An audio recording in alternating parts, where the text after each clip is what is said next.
Hello everyone. RMS civil service में आपका स्वागत है। मेरा नाम योगेंद्र कुमार है और मैं आप लोगों को आज से पॉलिटी यानी भारतीय संविधान पढ़ाऊंगा। और पढ़ाने से पहले अपना थोड़ा सा छोटा सा शॉर्ट एक इंट्रो दे देता हूँ। मेरा नाम योगेंद्र है और पहली बार यूट्यूब चैनल पर आरएमएस सिविल सर्विस पे मैं आ रहा हूँ। और आप सभी के लिए भारतीय संविधान को एक शॉर्ट फॉर्म में, to the point, short form में कैसे समझेंगे और कैसे इसको जो है कि फास्ट रिवीजन करेंगे, वीडियो लेके आ रहे हैं। तो आप लोग बने रहिए हमारे चैनल पे। और हमसे जुड़ने के लिए, हमसे जो है कि साथ में रहने के लिए आप आरएमएस सिविल सर्विस जो है कि ज्वाइन कर लीजिए। ये बिल्कुल निःशुल्क है, फ्री ऑफ कॉस्ट है। बस आपको एक छोटा सा प्यार देना है सब्सक्राइब करके, ताकि हमें और मोटिवेट मिले और मैं इस तरह का वीडियो बना सकूं। ठीक है, तो आइए शुरू करते हैं। भारतीय संविधान। भारतीय संविधान क्या है कि हमारा जो कॉन्स्टिट्यूशन, जो हमारा देश है, किस तरह से सर्कुलेट, किस तरह से रेगुलेट होता है, उसके विषय पे बात करेंगे। ठीक है, इंडियन कॉन्स्टिट्यूशन। ठीक है, ये मेरा लोगो है और उसके बाद आते हैं नीचे, स्क्रॉल करते हैं। देखिए, भारतीय संविधान जो है, जो है संविधान, संविधान को मूलतः संस्कृत भाषा से लिया गया है। ठीक है, संविधान का मतलब होता है सम यानी विधान, माने सम मतलब जोर, विधान मतलब विधि, माने दोनों का अर्थ मिला देखा जाए तो यहाँ पे सम का मतलब होता है सम का मतलब होता है साथ, पूर्ण रूप से समग्र। ठीक है, सम का मतलब होता है। और विधान का मतलब होता है नियम, व्यवस्था, कानून, किसी भी चीज को व्यवस्थित रूप से करना, उसको होते विधान। ठीक है, यानी जो है कि एक तरह से देखा जाए तो हमारी संविधान है दो तत्वों से मिलकर बना हुआ है। संविधान, सम प्लस विधान। ठीक है, इससे हमारा जो अर्थ व्यवस्था है, कानूनी व्यवस्था है, जो भी रेगुलेशन रूल है, वो इसके अकॉर्डिंग काम करता है। तो बात करेंगे हम संविधान की, तो इस प्रकार संविधान का शाब्दिक अर्थ जो होता है संपूर्ण व्यवस्था या समग्र नियम का संरचना कह सकते हैं। और इसको संरचना, ये जो संरचना लिखा हुआ है, माना ढांचा, स्ट्रक्चर जो होता है, संपूर्ण टोटली जो व्यवस्था है और जो स्ट्रक्चर है, ये बना हुआ है। दूसरा जो है कि आपका यहाँ पे बात करें राजनीतिक संदर्भ में संविधान का मतलब क्या होता है। राजनीतिक देखा जाए तो राजनीतिक दर्शन में संविधान का मतलब एक ऐसा दस्तावेज है जिसमें राज्य के संचालन के लिए नियम, अधिकार, कर्तव्य, संस्थाओं की संरचना की गई है। जैसे कि कोई भी राज्य सरकार हो या सेंट्रल गवर्नमेंट हो, इसमें एक ढांचा है, एक व्यवस्थित रूल रेगुलेशन बनाया गया है, जिसके तहत हमारा देश की जो भी पॉलिटिकल है, एजुकेशन है, हॉस्पिटल है, जितने भी संस्थाएं हैं, इवन हमारे सांस लेने से लेकर मृत्यु तक की जितने भी प्रोसीजर है, वो हमारे संविधान में देखने को मिलता है।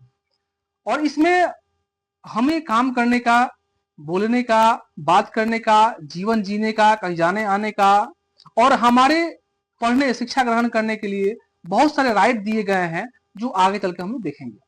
आज बस थोड़ा सा आपको बता दें कि बस एक छोटा सा ढांचा है, जो कि आप लोग जो है कि यहाँ देख पाएंगे। और बाद में जो है कि देखेंगे यहाँ पे सारे जो भी आर्टिकल्स है, भाग हैं, कितना अनुच्छेद है, ये सब भी देखेंगे।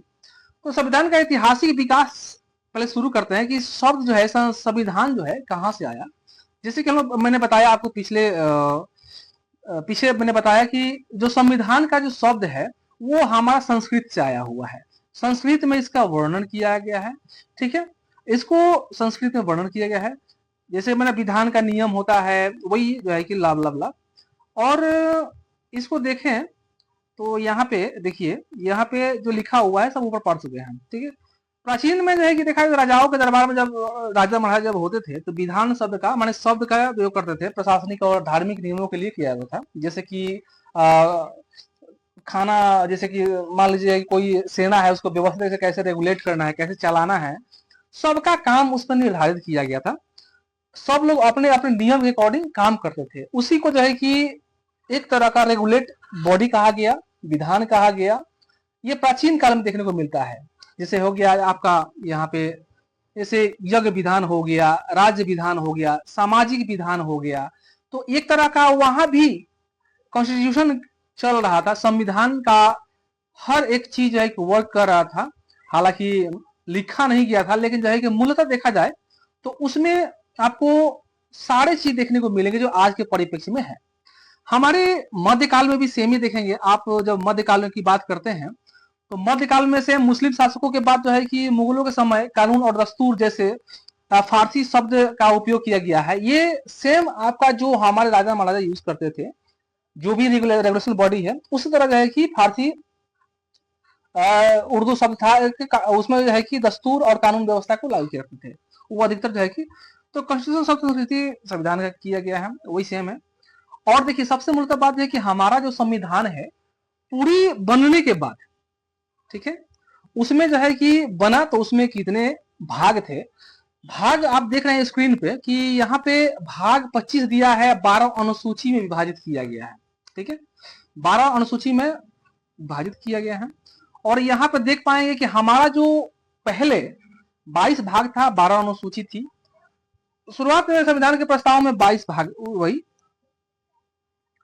और ये जो है आपका जो अभी वर्तमान में जो इसकी संख्या है वो 448 हो गई है। इसके अलावा 25 भाग और 12 अनुसूची हो गई है। पहले जो है कि शुरुआत में जो है कि 395 देख रहे हैं यहाँ स्क्रीन पे, 395 8 अनुसूची और 22 भाग एक प्रस्ताव था, ठीक है। तो ये चीज है कि धीरे धीरे अमेंडमेंट होने के कारण चीजों में परिवर्तित होती है, परिवर्तन होता है और समय के अकॉर्डिंग चीजों में बदलाव आती है। अब देखा जाए तो इसमें जो लागू हुआ था हमारा संविधान वो यहाँ 26 जनवरी 1950 को भारत का संविधान लागू हो गया था। उसमें हमारे जवाहरलाल नेहरू जी जो है ने और B.R. अम्बेडकर और सभी जो विधि के जो मेंबर थे वो यहाँ शामिल थे। और शुरुआत में इसमें अभी तक जो है कि जो शब्दों का काउंट किया गया है, इसमें देखा जाए तो अभी इसमें 14,06,385 शब्द है, जोड़ा गया, देखा जाता है, ठीक है। अब यहाँ पे आगे बढ़ते हैं। कहते हैं कि 1950 का अधिनियम के बाद है कि 104वां संशोधन के कारण अनुच्छेद की संख्या बढ़कर 448 हो गई। इसके अलावा अब 25 भाग, यहाँ अब 25 भाग 12 अनुसूची है, ठीक है। ये हमारे संविधान की कुछ स्ट्रक्चर है, कुछ चीजें हैं जो एक लिमिटेड चीजों में रखा गया, फॉर्म में रखा गया है। इसमें इतना सा अनुसूची होगा, इसमें इतना अनुच्छेद होगा। समय के साथ चीजों में संशोधन होता है, अनुच्छेद बढ़ते जाते हैं, अमेंडमेंट होते रहती हैं, भाग और अनुसूचियां बढ़ती जाती हैं, ठीक है। तो सबसे इंपॉर्टेंट बात कि हमारा देश जो है कि भारत का सबसे बड़ा यानी जो है कि लिखित संविधान है, जो कि विश्व का वर्ल्ड का सबसे बड़ा संविधान इसको कहते हैं। वर्ल्ड का सबसे बड़ा संविधान हमारा भारतीय संविधान है, इंडियन कॉन्स्टिट्यूशन है। और इसमें ऐसी प्रावधान की गई है जो बाहर के देशों के कंट्री में नहीं है।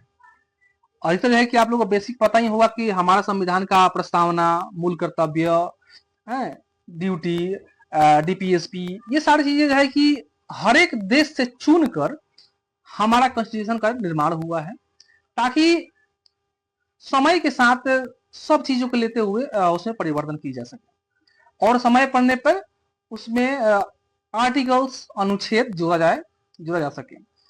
तो ये रहा हमारे देश का सबसे बड़ा संविधान।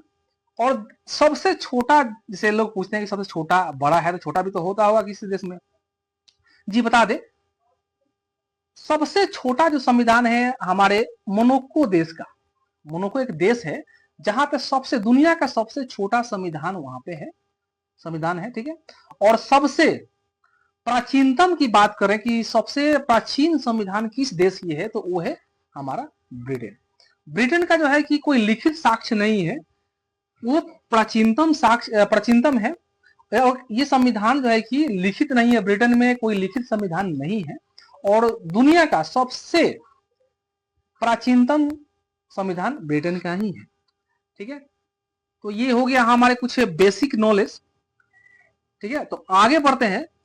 देखिए, मौलिक चार्टर या संविधान, मौलिक चार्टर या संविधान क्या है? ये जो है मौलिक, जो मौलिक हमारे मौलिक चार्टर या संविधान, ठीक है, ये क्या है, होता क्या है? ये देखिए, मैग्ना कार्टा इंग्लैंड के राजा जॉन ने 1215 में जारी किया था, आधुनिक यूनाइटेड किंग में कार्य करता है। माने एक मैग्ना कार्टा इंग्लैंड के राजा जॉन ने 12 में जो है कि यूनाइटेड किंगडम के मैग्ना नहीं, मौलिक चार्टर संविधान के रूप में कार्य करता है, ठीक है। यानी हमारी संपूर्ण राजनीतिक व्यवस्था, शासन प्रणाली, अधिकार, कर्तव्य, संस्थाएं संविधान से ही संचालित होती है। पूरी जो होलिस्टिक मैंने पढ़ा, छोटा सा एक खांचा हमने तैयार किया है ताकि चीजों को अच्छे से समझ पाए, समझ सके।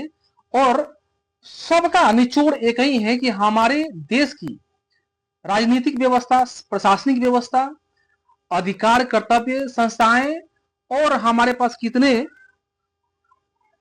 जो है कि हमारे पास चीजें हैं जिससे हमारा राइट मिला हुआ है, जिससे हम आगे अपना काम कर सकते हैं।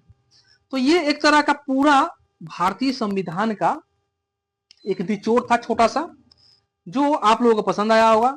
अगर विशेषता की बात करते हैं तो इसमें देखें, हमारा संविधान लिखित है, संघीय व्यवस्था है, लिखित संविधान, जैसे कि हमें भारत का, जैसे मैंने बताया ऊपर में, कि सबसे विश्व का सबसे लिखित संविधान, बड़ा संविधान हमारा इंडिया का कॉन्स्टिट्यूशन है। और संघीय व्यवस्था, जो फेडरल सिस्टम जिसे बोलते हैं, इसमें हमारे संविधान की विशेषता लिखित संविधान हो गया, संघीय व्यवस्था हो गया, और जो है कि मौलिक कर्तव्य, मौलिक अधिकार, लोकतांत्रिक स्वरूप, संसदीय प्रणाली, ये सब हमारी भारतीय संविधान की विशेषता है, ठीक है।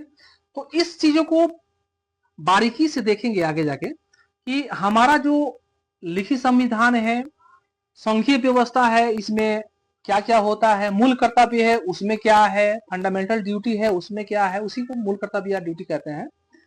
उसमें जो है कि कितने अधिकार दिए हैं, कौन कौन सा अधिकार दिए हैं, कौन कौन सा अधिकार में कौन कौन से आर्टिकल आते हैं, ठीक है। तो बाद में हम लोग दूसरी क्लास में इसको करेंगे,